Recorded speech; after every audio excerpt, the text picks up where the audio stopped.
I remember when I first came to the site, the very first visit, I was driving along what was an old Jeep track, and I thought, wow, this is very rural, and as you drive up, you really have little comprehension, if you haven't been here before, of what you're actually about to witness when you come over the crest of that hill.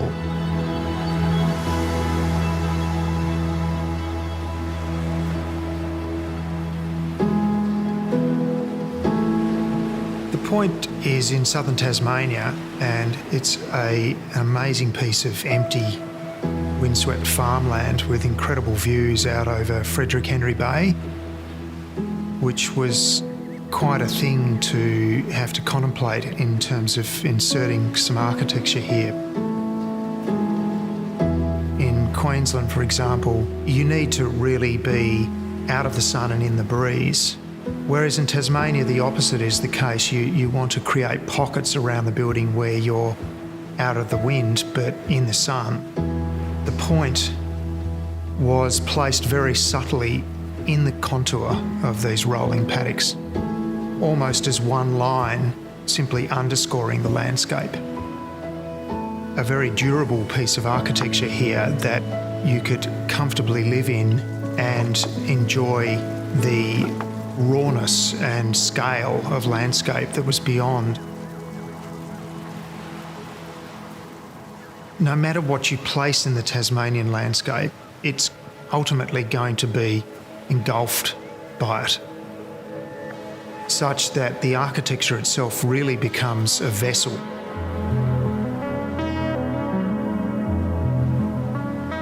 The extensive glass on the pavilion itself, of course, enables the breadth of landscape to be centre stage.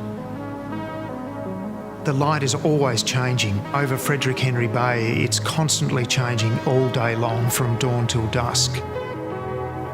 When you've got a fairly transparent building, the light reaches deep inside those spaces and often lights up the stone or the concrete. And you're literally experiencing a light show from within the building. It's really beautiful.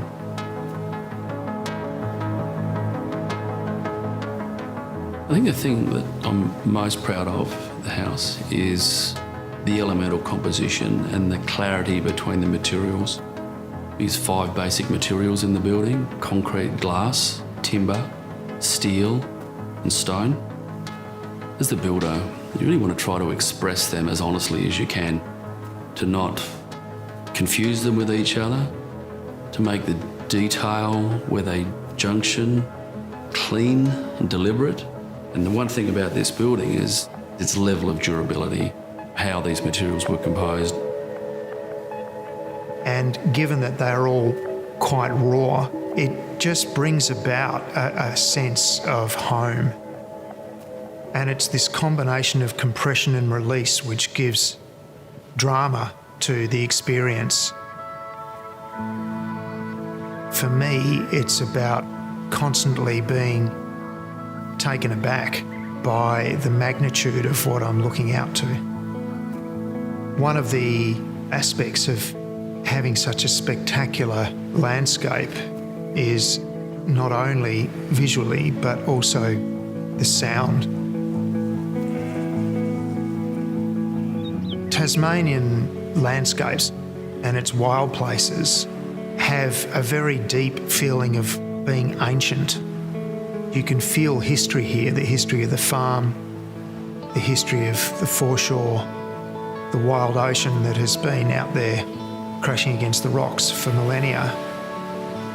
Therefore, the materials chosen for this building are in some way for the building to feel almost immediately older and allow the building to settle more deeply into that history of where it sits.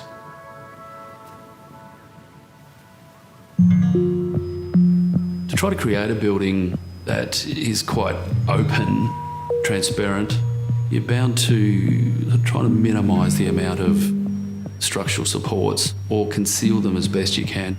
The idea with this one was to use the 5 internal walls, the big concrete walls, as the support for the roof.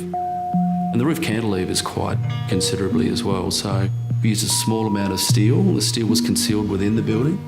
And the engineer, Jim Gandy, wove his magic on the structure. I think Jim really has pulled that off. There are places where this roof literally soars out over seemingly nothing. When some of the strongest winds blow here, they go over the top of the building.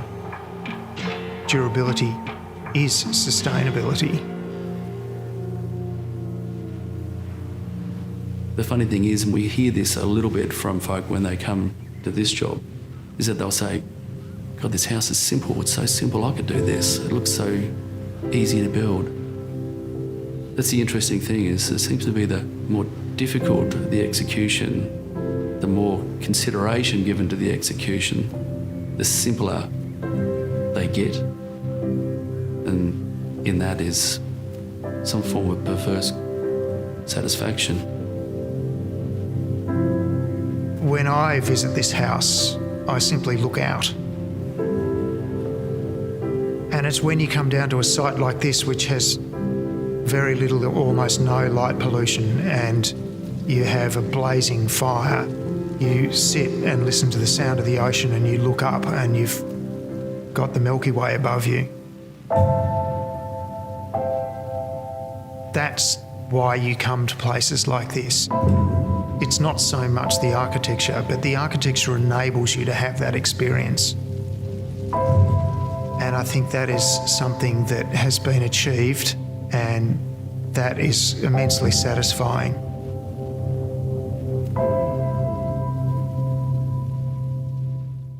Published 3 times a year, the local project hard copy publication contains over 350 pages of curated insight into the latest architecture and design across Australia and New Zealand. Printed on exceptionally high-quality paper stock, the publication is designed to be read and enjoyed over time. A beautiful and valuable addition to any personal library or coffee table. With worldwide delivery available, have the hard copy print publication delivered straight to your door 3 times a year with an annual subscription. Head to the description of this video to subscribe to the triannual print publication.